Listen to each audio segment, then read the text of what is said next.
جمعة أسرى الحرية كما أطلق عليها جابت مدن وقرى سوريا، فمن الجنوب درعا حيث بداية الاحتجاجات انطلقت المظاهرات، ومن المسجد العمري الذي صار رمزا من رموز الثورة دوت الهتافات التي تحدت حصار قوات الأمن. لكن قوات الأمن التي تحاصر المدينة منذ أكثر من شهرين واجهتهم بالمزيد من الرصاص. الله أكبر، الله أكبر. أما في بلدات درعا وقراها فقد خرجت أيضا، فمن قرية عتمان الملاصقة للمدينة إلى قرية نحت شرقا وصولا إلى مدينة الشيخ مسكين وقرية كفر شمس.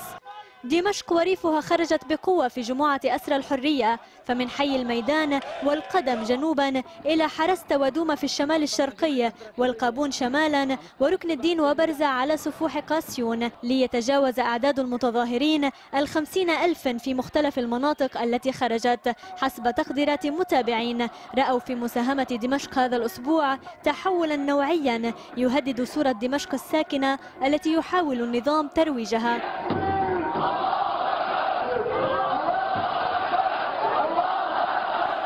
حمص مدينة خالد بن الوليد في وسط سوريا ومركز ثورة الوسط. منذ بداية الاحتجاجات خرجت مظاهرات عارمة فيها في جمعة أسرى الحرية ومن أغلب أحيائها وقراها، فحي بابا عمرو وباب سباع اشتعل بالمتظاهرين الذين تحدوا القمع مجددا، وفي قرى تلبيسة الرستن لم يكن الحال أخف وطأة على النظام.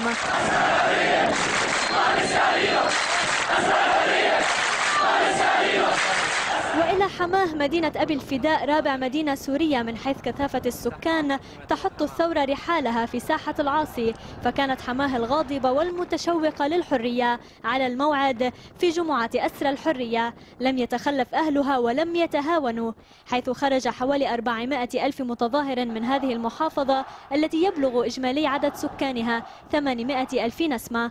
أما عدد الأحرار في حماه فربما تجاوزوا أي نسبة أو تناسب. وفي حلب أقصى الشمال والتي لم تكن هادئة كما اعتاد أن يقول الإعلام الرسمي عنها، بل شهدت مظاهرات عارمة ومن عدة مناطق وأشهرها سيف الدولة والحمدانية والشعار والمرجة. فقد كسر الحلبيون حاجز الصمت ليسمعوا صوتهم المدوي لمن كان يعتقد واهما أن صمتهم سيطول. ويقدر عدد المتظاهرين في حلب الشهباء هذا الأسبوع بعشرات الآلاف. ولنتجه نحو الشمال الشرقي لسوريا وبالتحديد محافظة الحسكة، فقد خرجت مظاهرة حاشدة في منطقة عامودة.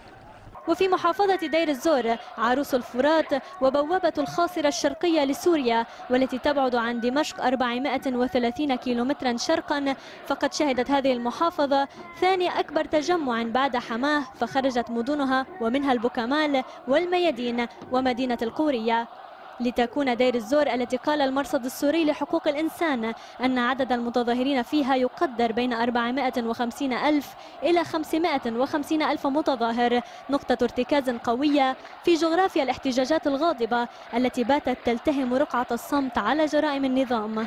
تكون حصيلة المتظاهرين في جمعة أسرى الحرية وبحسب ما قال المرصد السوري لحقوق الإنسان أكثر من 2,000,000 متظاهر في 250 نقطة احتجاج، وقد فاق عدد الشهداء أكثر من 40 شهيدا وعشرات الجرحى. أما الصورة الأبرز التي نقلتها وسائل الإعلام في جمعة أسرى الحرية فكانت أطول كلمة ارحل رفعها أهالي الرستن في ريف حمص. فهل ستقصر كلمة ارحل الطويلة من عمر النظام الذي بات ينكر ضوء الشمس في وضح النهار أملا في أن يطول ليله على السوريين؟